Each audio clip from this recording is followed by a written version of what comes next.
आगे आपके पास पढ़ाने आप लोग का सबसे पसंदीदा सब्जेक्ट आपका अपना लेखा शास्त्र अच्छे तरीके से दिखाई सुनाई दे रहा है, सब चीज बढ़िया है। तो चलो हम लोग आज की क्लास को बढ़ाते हैं। और देखो वैसे तो इस लेक्चर को हमने कल ही बोला था ना कि समाप्त हो चुका है, कुछ और पढ़ने की जरूरत नहीं है, अपने आप में एंड है। कुछ बातें हमने बोला था कि आपको बता देंगे, लेकिन उसको बताने की हमें जरूरत नहीं समझ में आ रही है, क्योंकि एग्जाम में पूछा नहीं जाता, आगे कहीं कहीं काम नहीं करेगा। तो इसीलिए जो है हम उस टॉपिक को छोड़ते हैं, डायरेक्ट क्या करते हैं, आज इस लेक्चर को समाप्त करते हैं।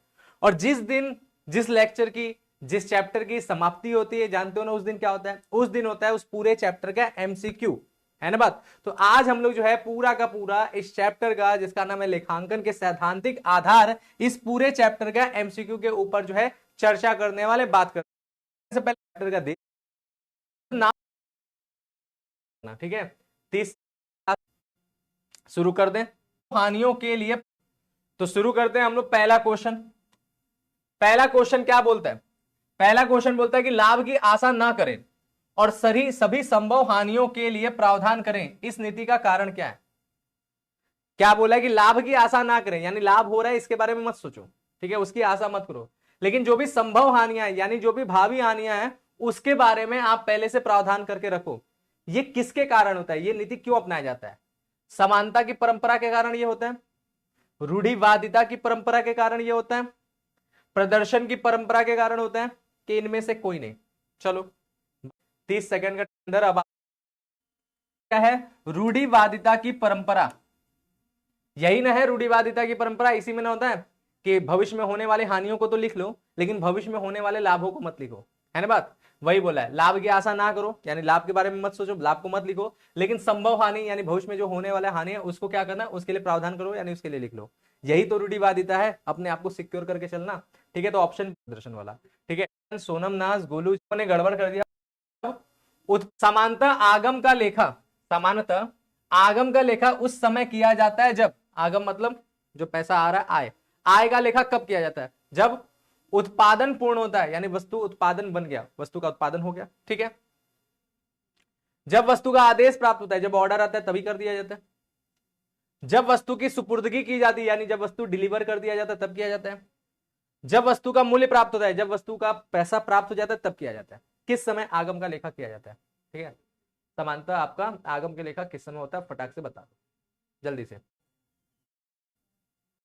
तो आगम का लेखा कब होता है, आप लोग ये बात जानते हो कि आगम का लेखा तब होता है जब वस्तु डिलीवर हो जाती है, ठीक है। जब वस्तु की डिलीवरी हो जाती है तभी तो मानते हैं कि माल बिक गया, और माल बिक गया तभी तो मानेंगे कि पैसा हमारा अब मिलने वाला है, आगम होगा। तो ऑप्शन सी, कितने बच्चों ने सही किया, कि क्या होता है कि वस्तु डिलीवरी है, फिर विशाल है, व्यवसायिक इकाई लो। नेक्स्ट हमारा क्वेश्चन क्या है, ध्यान से समझो। नेक्स्ट क्वेश्चन ये कहता है कि सतत व्यवसाय अवधारणा के अनुसार व्यवसायिक इकाई चालू रहेगी। सतत व्यवसाय की अवधारणा, इसी को हम लोग चालू व्यवसाय की अवधारणा भी कहते हैं, ठीक है। तो चालू व्यवसाय की अवधारणा के अनुसार हमारा व्यापार कब तक चलता रहेगा, व्यवसाय कब तक चालू रहेगा, अनिश्चित काल तक, स्थायी रूप से, अस्थायी रूप से, इनमें से कोई नहीं। व्यापार कब तक चालू रहेगा आपको ये बताना है, ठीक। चलो में से कोई नहीं। सतत व्यवसाय की अवधारणा के अनुसार जो व्यापार है वो कब तक चलेगा, वो चलेगा अनिश्चित काल तक, पता नहीं कब तक चलेगा, अनिश्चित काल तक, बस चलता जाएगा चलता जाएगा चलता जाएगा, ठीक है। तो ऑप्शन ए सही है। और इसमें हमारी बैकलॉग में क्लासेस 2 लेक्चर कहलाती है, वो कौन तो बेची जाएगी। अगला क्वेश्चन कहता है कि एक अवधारणा की, ठीक है, अगला क्वेश्चन हमारा क्या बोलता है कि एक अवधारणा की व्यवसायिक उपक्रम निकट भविष्य में ना तो बेची जाएगी या विघटित, विघटित का मतलब होता है समापन यानी बंद। तो एक व्यवसायिक उपक्रम ना तो भविष्य में बेचा जाएगा, ना ही उसका समाप्ति होगा, ये कहलाती है, वो कौन सा अवधारणा कहता है जो भविष्य, हमारा जो व्यापार है वो भविष्य में ना तो बेचा जाएगा, ना ही उसका अंत होगा, ना ही उसका समापन होगा, ये कौन सा अवधारणा कहता है। ये चालू व्यवसाय की अवधारणा कहता है, ये व्यवसाय की पृथक इकाई का अवधारणा कहता है, ये मौद्रिक इकाई का अवधारणा कहता है, या इनमें से कोई नहीं। कौन सी अवधारणा ये बात करता है। तो देखो ये अवधारणा है, इसका नाम है चालू व्यवसाय की अवधारणा। यही कहता है कि व्यापार चलता रहेगा, यानी ना भविष्य में बिचेगा, ना ही भविष्य में बंद होने वाला, चलता जाएगा चलता जाएगा, ठीक है। तो ऑप्शन ए सही है, लेना 13 तो पढ़ा था ना सार।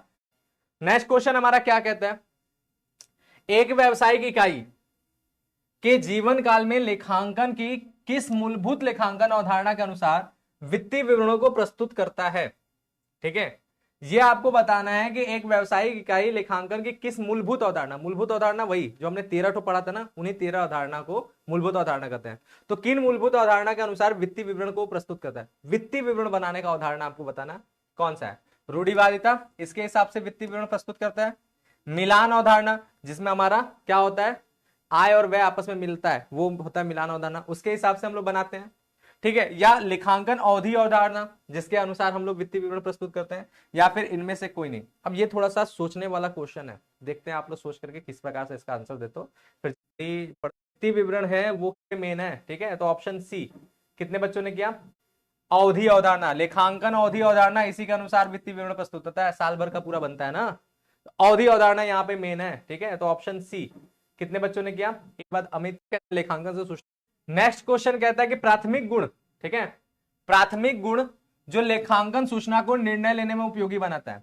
लेखांकन सूचना जो है, जो हमें लेखांकन से सूचनाएं मिलती हैं, उस सूचना का कौन सा गुण है जो उसे उपयोगी बनाता है, ठीक है, निर्णय लेने के लिए।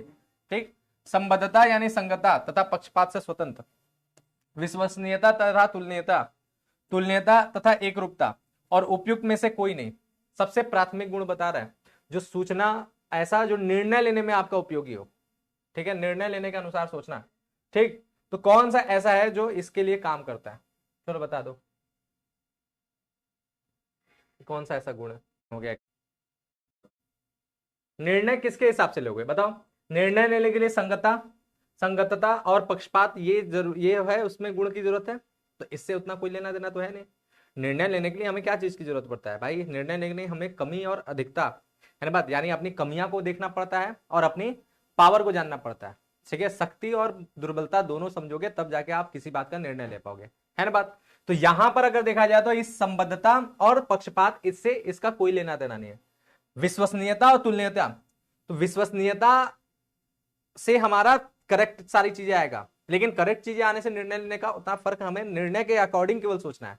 तो उसके अकॉर्डिंग सोचेंगे तो ये विश्वसनीयता भी इसमें कोई ज्यादा रोल नहीं है। तुलनीयता एक रोल जरूर है, क्योंकि तुलना करेंगे तभी पता चलेगा कि हमारी क्या मजबूती है और क्या हमारी खराबी है। ठीक है, और अगर हम लोग यहां देखेंगे तो तुलनीयता और एकरूपता, तो देखो सबसे इंपॉर्टेंट बात, तुलनीयता तभी जाके एकदम सटीक आएगा जब एकरूपता हो, यानी इससे पहले जितनी बार भी लेखांकन हुआ वो सब एकरूपता हो, और उसके बाद उसमें हम लोग तब तुलना करेंगे तब जाके हमारा तुलना सही आएगा। ठीक बात, तो इसीलिए जो तुलनीयता और एकरूपता ये हमारे निर्णय लेने में सबसे ज्यादा इंपॉर्टेंट रोल अदा करते हैं। तो ऑप्शन सी हमारा सही आंसर है। ऐसे जो अध्ययन लीडर बोर्ड चेक कर देंगे, पता चल जाएगा कि 10 क्वेश्चन में कौन बच्चा टॉप पे है। अगला बात किया जाए तो अगला क्वेश्चन कहता है स्टॉक के मूल्यांकन के संबंध में निम्न में से कौन सा कथन सही है? स्टॉक का मूल्यांकन, रूढ़िवादिता की अवधारणा ने बताया है स्टॉक का मूल्यांकन के बारे में, तो उसको लेकर के कौन सा कथन सही है? ठीक है, या इसी क्वेश्चन को यह भी कहा जाता है कि स्टॉक का मूल्यांकन किया जाता है कैसे? लागत मूल्य पर किया जाता है, बाजार मूल्य पर किया जाता है, या लागत या बाजार मूल्य दोनों में से जो कम हो उस पर किया जाता है, या लागत या बाजार मूल्य दोनों में से जो अधिक हो उस पर किया जाता है। ठीक है, किस पर किया जाता है लागत का मूल्यांकन? बता दो। ठीक, चलो वो बता रहा ऑप्शन पी, विशाल वैष्णव बता रहा ऑप्शन क्यू। वाह भाई गजब, ऑप्शन पी और ऑप्शन क्यू कहां से लाया जाए हम लोग। ठीक है, तो इस क्वेश्चन का जो है सही आंसर है ऑप्शन सी। ठीक है, ऑप्शन सी, लागत या बाजार मूल्य दोनों में से कम हो जो वो, क्योंकि ये रूढ़िवादिता की प्रथा है, रूढ़िवादिता की अवधारणा है। रूढ़िवादिता क्या करता है? हमेशा कम आंकता है। ठीक है, तो इसलिए ऑप्शन सी सही है। और कितने सोना आप क्या है अपने इस अवधारणा के अनुसार बनाया जाता है।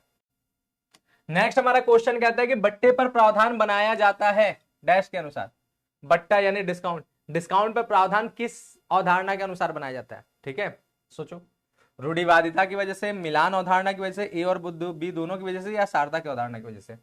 किसके वजह से बट्टे पर प्रावधान बनाया जा सकता है? बट्टा यानी छूट के लिए प्रावधान बना के रखना, कौन सा? छूट के लिए अगर प्रावधान बनाएंगे, अगर हम पहले से रख रहे हैं तो जाहिर सी बात है रूढ़िवादिता का काम तो कर ही रहे हैं, क्योंकि अपनी सुरक्षा बनाने के लिए हम लोग प्रावधान बना ले रहे हैं। दूसरी बात, जब छूट पे हम लोग प्रावधान कर लेते हैं ना, तो इससे क्या होता है, हमारा जो है ना आय व्यय का भी सटीक जानकारी मिलता है। ठीक है, तो इसीलिए ये मिलान अवधारणा में भी काम करता है और ये रूढ़िवादिता की अवधारणा में भी काम करता है। इसलिए यहाँ पर ए और बी दोनों यहाँ पे सही ऑप्शन है। ठीक है, ऑप्शन सी हमारा यहाँ पे सही है, और ये ऑप्शन सही, GAAP। ठीक है, नेक्स्ट बात, नेक्स्ट हमारा क्वेश्चन क्या कहता है? अगला क्वेश्चन कहता है हमारा क्या, कि गैप का पूरा नाम क्या है? बताया हम, GAAP, गैप। इस गैप का पूरा नाम क्या है? सामान्यतः स्वीकृत लेखांकन नीति, समानतः स्वीकृत लेखांकन सिद्धांत, समानतः स्वीकृत लेखांकन आयोजन, उपयुक्त में से कोई नहीं। क्या है गैप का पूरा नाम? प्रिंसिपल, प्रिंसिपल के लिए नीति वर्ड नहीं होता है, ठीक है। प्रिंसिपल के लिए क्या होता है? सिद्धांत। यानी यहां पर ये हमारा ऑप्शन बी सही है, ठीक है। आयोजन भी नहीं होता है, तो ऑप्शन बी सही है। तो ऑप्शन बी कितने परसेंट बच्चों ने सही किया? विशाल चौधरी, आरुषि। वैसे इसका आंसर हम बता देते हैं। कान वर्मा टॉप 1 पे है, वंशिया अग्रवाल सेकंड पे है, और शिवम जो है थर्ड पे है। ये टॉप 3 बच्चे हैं। फिर उसके बाद सोनम नाज, खाना सोनी, विशाल चौधरी, आरुषि कुमारी, रौनक सेन, अनामिका मौर्य, गुनगुन शर्मा, ये हमारे टॉप 10 बच्चे हैं, ठीक है बात। चलो 2 क्वेश्चन के बाद हम लोग लीडर बोर्ड चेक करेंगे कौन बच्चा टॉप किया। अगला क्वेश्चन बोल रहा है कि एक व्यवसायी द्वारा लेखांकन के किस स्वरूप को अपनाया जाता है? एक व्यापारी है, वो किस प्रकार के स्वरूप का लेखांकन अपनाता है? इस क्वेश्चन को रहने देते हैं। ये क्वेश्चन आपके वैसे इसका आंसर हम बता देते हैं, लेकिन आपके लिए जरूरी नहीं। बस इतना जान लेना कि एक जो भी एक व्यापारी होता है ना, वो कौन सा लेखांकन अपनाता है? वो वित्तीय लेखांकन अपनाता है, ठीक है। तो ये सही है। हम लोग जो किताब पढ़ रहे हैं ना, हम लोग जो किताब में जो लेखांकन पढ़ रहे हैं ना, वो कौन सा लेखांकन है? वो है वित्तीय लेखांकन। बस इस बात को आप अपने दिमाग में बैठा लो कि बाई चांस अगर आपके एग्जाम में पूछेगा तो आप सही आंसर कर देना। ये बात था लेखांकन नीति, इस क्वेश्चन को शामिल नहीं करते हैं, ठीक है। नेक्स्ट हमारा क्वेश्चन क्या कहते हैं? नेक्स्ट क्वेश्चन कहता है कि लेखांकन मानक है। लेखांकन मानक क्या है? लेखांकन नीति के चयन का आधार, लेखांकन नीति इसके आधार पर चयन होता है, या एक इकाई द्वारा अनुसरण की जाने वाले विस्तृत लेखांकन नीतियों का समुच्चय, या फिर एक इकाई यानी एक व्यावसायिक इकाई जिस नीतियों का चयन करता है उसका पूरा ग्रुप सेट, कि भैया ये नीति इसके अनुसार हम जो है चयन करेंगे, या फिर एक इकाई की स्थापना एवं प्रबंध करने के लिए आधार, कि एक स्थायी जो है अपना एक इकाई जो है अपनी स्थापना के लिए क्या क्या आधार बनाता है, किस हिसाब से करेगा। और फिर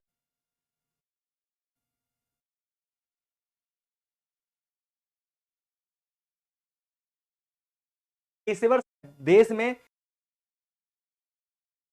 का पूरा क्या करते हैं? नियम का अकाउंटिंग स्टैंडर्ड है वो क्या करता है? नीति जो है बात, सॉरी लेखांकन मानक जो है वो क्या है, ठीक है। लेखांकन मानक इसमें से क्या है? तो हमने बताया था जो अकाउंटिंग स्टैंडर्ड है वो क्या करता है?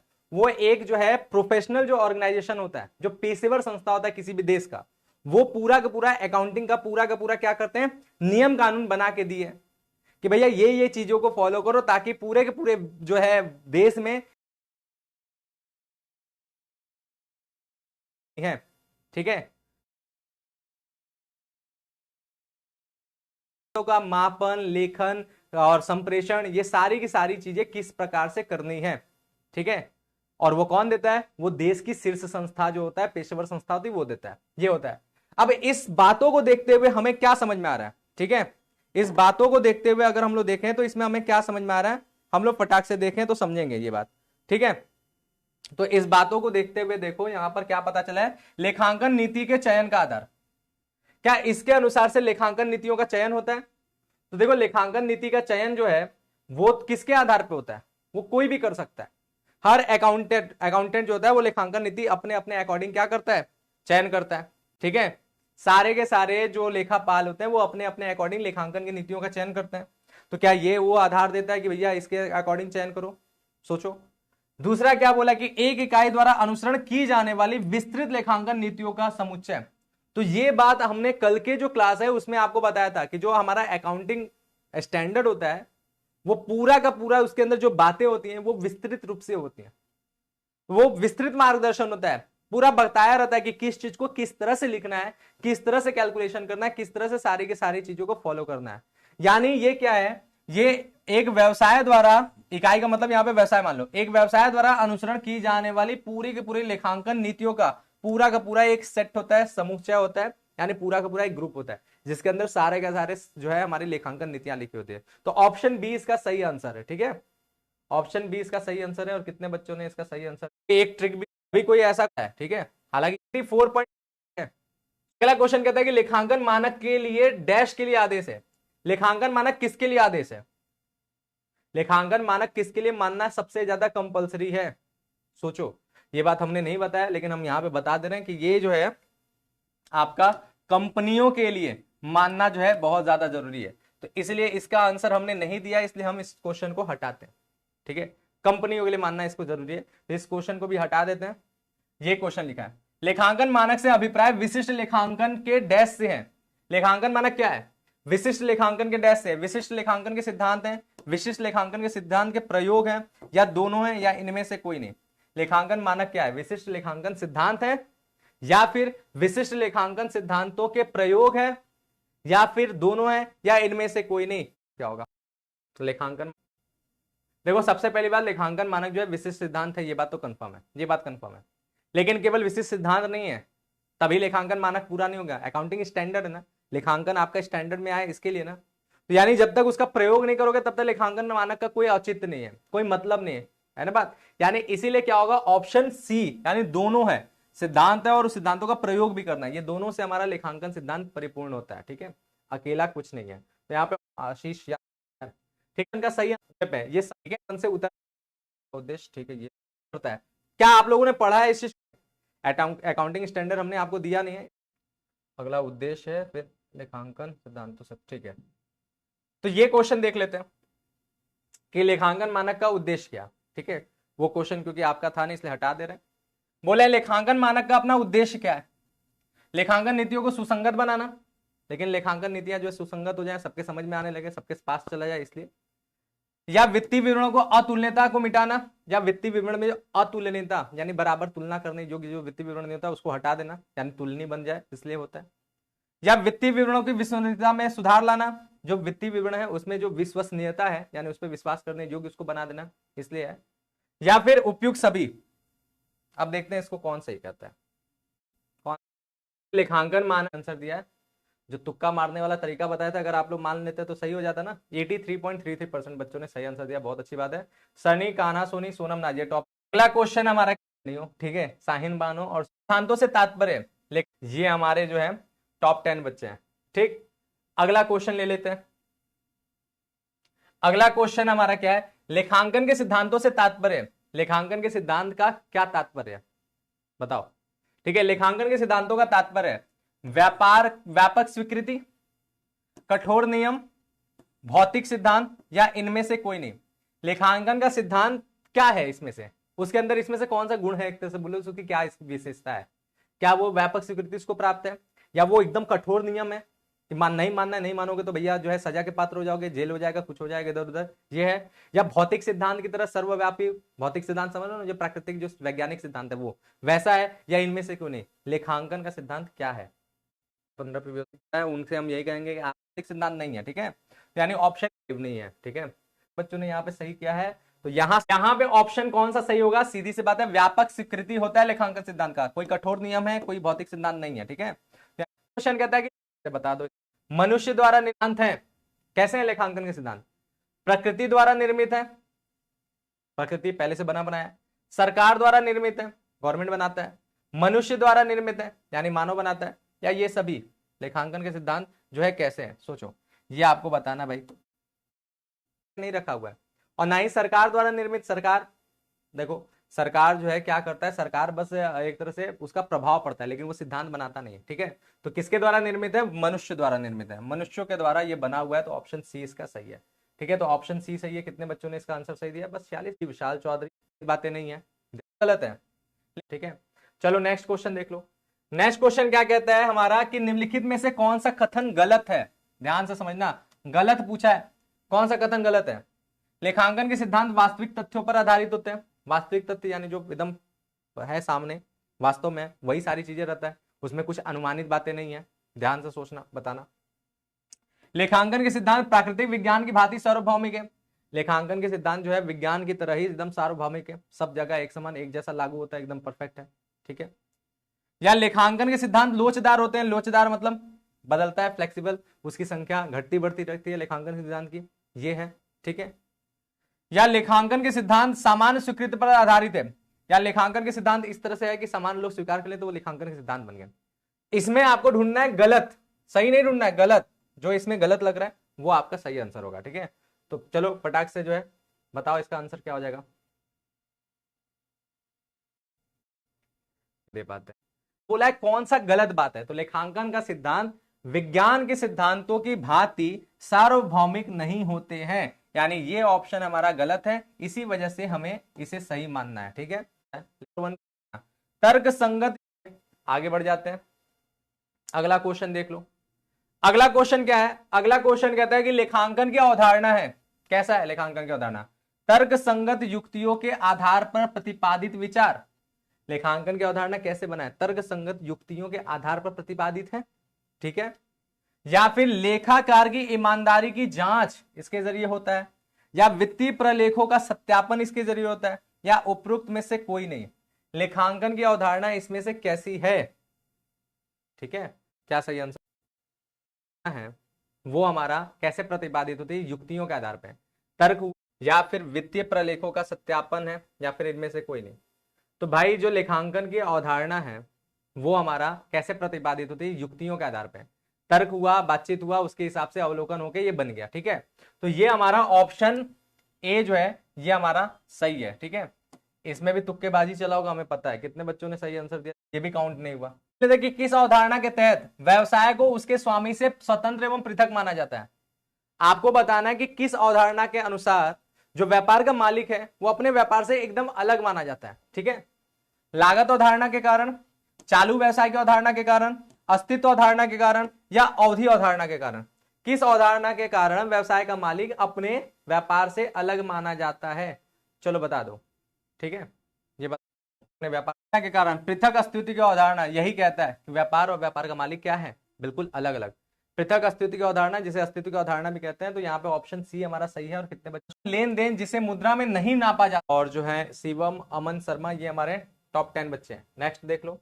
नेक्स्ट हमारा क्वेश्चन क्या कहता है कि वे घटनाएं एवं लेन देन जिसे मुद्रा में नहीं नापा जा सकता, ठीक है, उसका लेखांकन की दृष्टि से कोई महत्व नहीं है, यह किस अवधारणा के अनुसार होता है?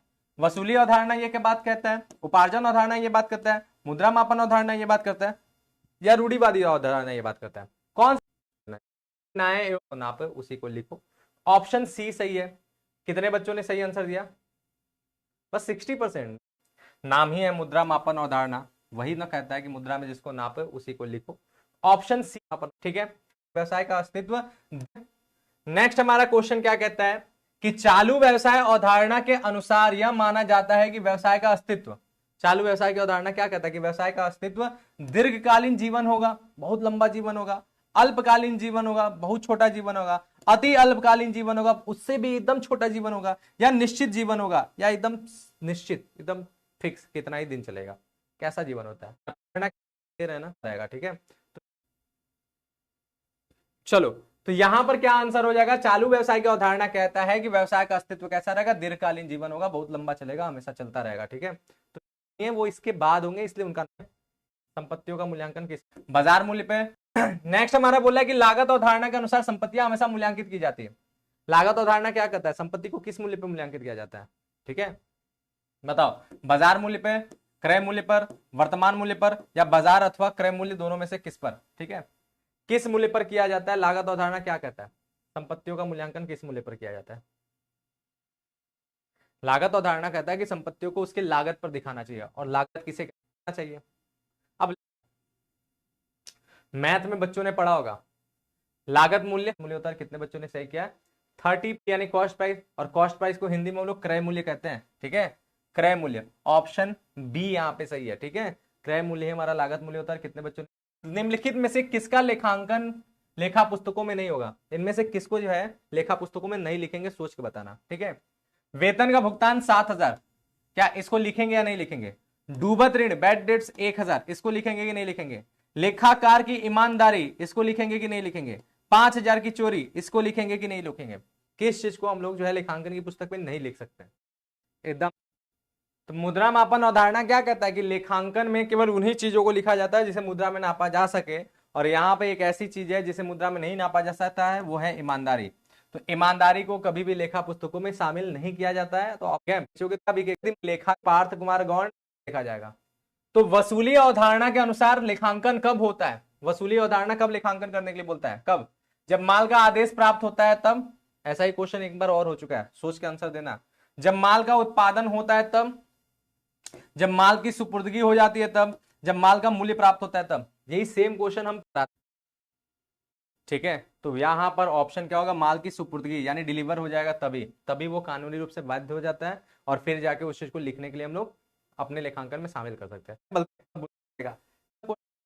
अपना रैंक आप लोग हो जाए और ऊपर क्या अवधि, ताकि 25 तक रैंक देखा जाए। अवधि अवधारणा के अनुसार लेखांकन की अवधि कितनी होती है? असीमित, वार्षिक, कोई निश्चित नहीं, ये सभी। जो अवधि अवधारणा कहता है वो लेखांकन की अवधि कितना मानने को लिए कहता है, चलो बता दो। 31 मार्च, तो वार्षिक अवधि की बात करता है तो ऑप्शन बी सही है। और तो भैया जो अवधि अवधारणा ये बोलता है कि लेखांकन की अवधि कितनी मानी जाएगी? 1 वर्ष, ठीक है, 1 अप्रैल से 31 मार्च, तो वार्षिक अवधि की बात करता है तो ऑप्शन बी सही है।